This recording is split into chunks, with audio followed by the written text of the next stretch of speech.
سودلتنس تسنتيد المقار أمارير أنت مدياز تمازيغ أختار نتزنيد لغيوسنا ميتقان 20 نمدياز آخرية تسقى أخت مزيرتنا. الدورة الثانية لملتقى أمارير للشعر الأمازيغي هي دورة تم تنظيمها من طرف المديرية الإقليمية. هي دورة حافظت على محاورها الأساسية وهي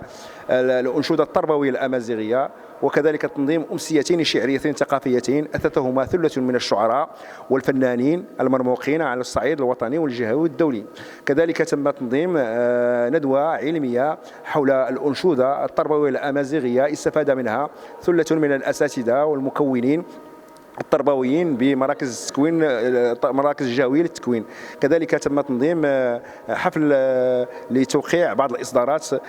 خصوصا في ميدان الثقافه الامازيغيه وفي ميدان الشعر الامازيغي. غاوسيوينا انت مدياز تمازيغت ابتساولا تيناو تاع التوحيه لنا او مسوياد اللي يغدرون من ناو يدباب نوبش اختيسي تمازيغت لكن اللي قيس الا توقيع انه دليس اسمق لامينو ينظور الهاشم حمدي سيفاو توقع نو أدلسينو أمزوارو ليغان سواسا أسمق أمينو غلمين برادري غاد سنمير غباهرة تامسمون نفوزار نفاليت ليغان السبب فدا ديزرا أدلساد تيفاوت أدليس قيس ينتبت بديازين سات